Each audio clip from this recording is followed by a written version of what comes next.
Umiyak po si Joel Chua, as in, pumiyok. Ito yung unang banat ni Joel Chua. Alam naman natin, minura nung nagpagawa. Ang nagpagawa naman po noon si Chua. So, pretty obvious na ang minura ni Yorme ay si Chua, di ba?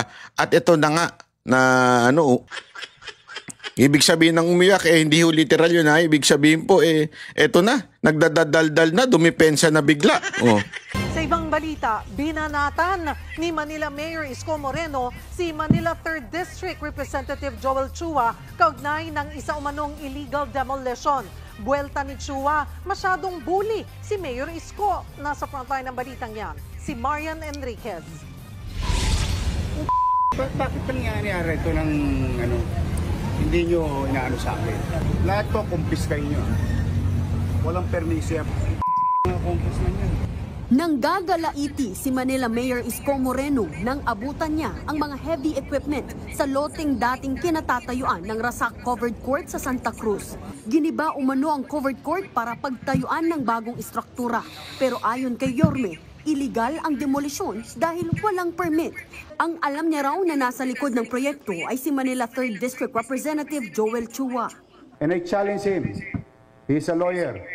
Pwede ba magpatayo ng building ng walang building permit? Ayan. Ngayon nila imbestigahan sa Quadcom ang sarili nila. Sinabi ko na sa inyo eh. Alam mo, yan ang matindi. Yeah? Oy, Quadcom, imbestiga kayo ng imbestiga ng confidential pa ni VP Sara Duterte na ilang milyon lamang naman at unang-una sabi na nga ng COA na walang problema. Nagamit ng tama. Alinaw ho ng sinabi ng COA na yon. Imbestiga pa rin kayo ng imbestiga. Eto, mga sablay, hindi nyo imbestigahan ng maayos. Porket kabaro ninyo. Kasi may tendency po tayong ganyan eh. Di ba, pare, pag may nahuli sa karsada, o kunwari, isang traffic enforcer ng local government. Tapos magpapakilala ngayon yung nahuli. Uy, pare, nagtatrabaho ako City Hall. Bata ako ni Mayor. Kabaro ka pala. Sige wag mo nang ulitin nga. Wag mo nang ulitin yung yung beating the red light. Nagmamadali lang ako. Pinatawag ako ni Mayor. Dahil nga kabaro mo, kasamahan mo sa City Hall, hindi mo palalagpasin mo na. Ito nga yung sinasabi natin. Kaya nga sinasabi ni Yorme, Quadcom, hilig nyo mag-imbestiga. Imbestigahan nyo mga sarili ninyo. Dahil ito, palpak itong mga pinagagawa na ito. At remember na andun ho ang pagmumuka ni Chua. Ibig sabihin yung pangalan daw ni Chua nandoon. Yung tatak na Chua. Sabi, according to Yorme, nakita niya may pangalan ni Chua doon sa ginagawa. Ito nga yung komento ko doon nung tinanong ako ni Alvin Alvin the contact lens. Hindi, biro lang Alvin, niloloko lang kita Si Alvin kasi. Unang napansin ko sa kanya yung contact lens niya Sabi niya, hindi naman daw. Pero tinanong ko kung may lahi, wala daw. Di sige na nga. Ikaw naman ayaw pa kasing magano lumabas sa yung contact lens mo, ayaw pa sabihin.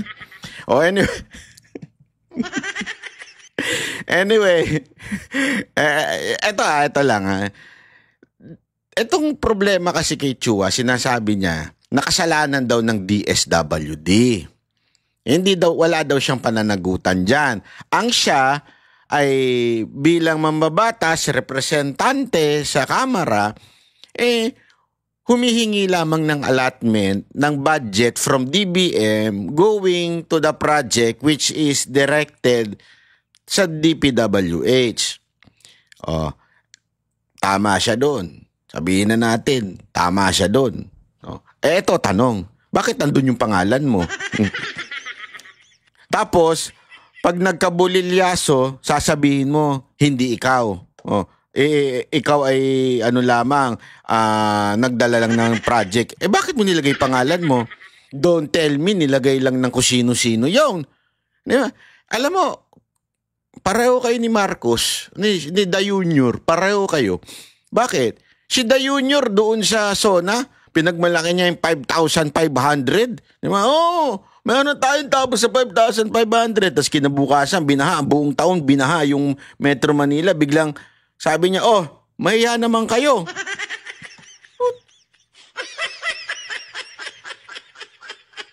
Medyo naguluhan ako dun eh.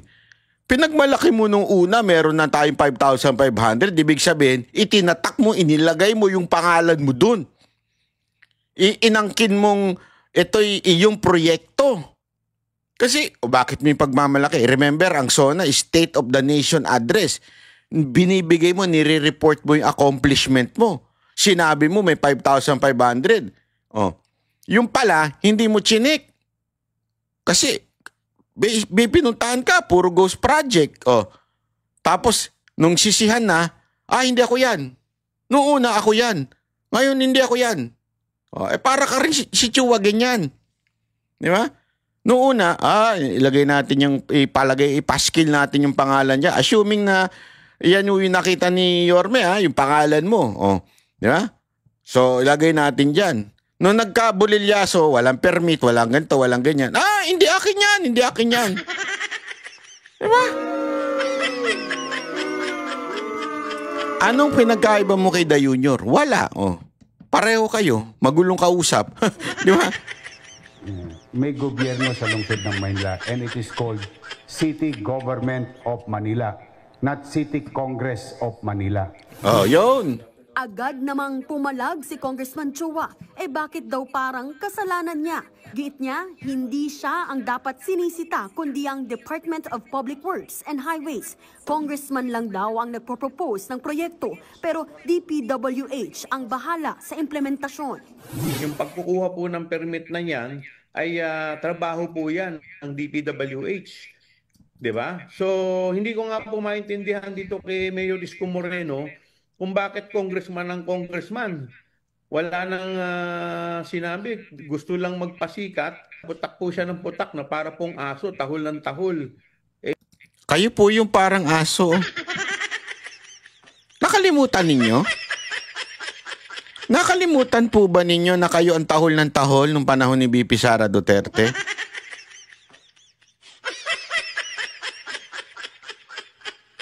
Ha? Ang bilis ninyo makalimot, sir. Oh. Nung sa inyo na biglang nakalimutan nyo na. Hindi, di ba ho? Nung una kasi, sila yung putak ng putak sa mga Duterte. Oh.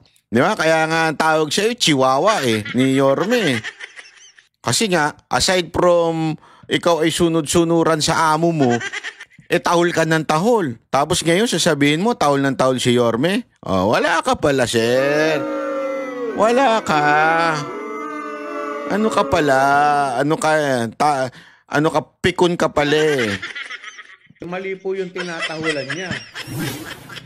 Community center dapat ang ipatatayo sa lugar. Ayon kay Chua, 2020 pa ang plano kung kailan si Yul Servo pa ang congressman. Ipinagpatuloy lang daw niya ito at isinulong na mapondohan dahil para raw sa mga palaboy o homeless ang proyekto. Pero ayon kay Mayor Isko, may maapektuhan sa demolisyon. O tapos biglang tatanggalin nila yung mga daycare center at saka senior citizens office. Na i-challenge Congressman Joel Chua to investigate himself. Yan. Belta ni Chua, masyadong bully si Mayor Isko. Hindi bully. Tinan nyo na. Nung kayo, ginaganyan ninyo mga Duterte. Nung kayo, ginaganyan ninyo ang mga vlogger. Oh, sasabihin ninyo, hindi kayo nang bully noon? Hindi naging bully ang kamera noon? Nung pinaiyak ninyo yung mga vlogger, naalala ninyo na nakalimutan nyo na kagad. Ngayon, sasabihin ninyo, bully si Yorme. Remember, the elements of bully or bullying, okay? Huwag kakalimutan ng elemento ng pagbubuli. When you say you are bully, you are more powerful or even just perceived as powerful. Yeah? Ikaw ay mas makapangyarihan doon sa taong binubuli mo, kaya nga nabubuli mo .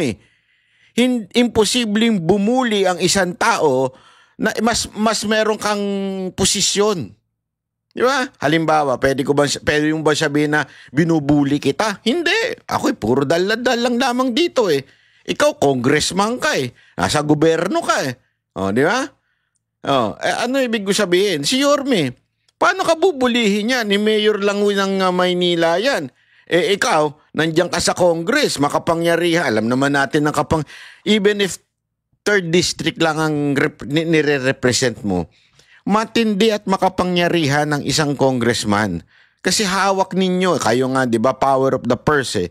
You decide on the budget of the entire country. Even if you are just a district. Ibig sabihin, you can somehow dictate yung mga plano ninyo. And we all know how powerful si speaker ngayon. Parang siya na nga lang ang nagdi-decide eh. Parang hindi na yung presidente eh. Oh, tama, mali. Oh, pero tingnan natin, tuloy natin. At namimili lang ng kalaban sa politika. Ako po'y matagal na nananahimik. Pero alam po ninyo, umikot po kayo sa Maynila. 90% ng barangay hall nasa kalye. Meron po diyang police station na nasa kalye rin. Di dapat gibain din po niya yun kung talagang seryoso siya. Kaso nangyayari sa kanya, selective. Wala pang bagong pahayag tungkol dyan si Mayor Isko. Pero Meron na pahayag si Yorme, unya-unya. Hindi naman kayo nagre-research. ipinag-utos na ng alkalde ang pagkandado at pagkumpiska ng mga heavy equipment sa lugar. Nagbabalita mula sa Frontline, Marian Enriquez. News 5. Mga kapatid, Cheryl Ayan, Posing po.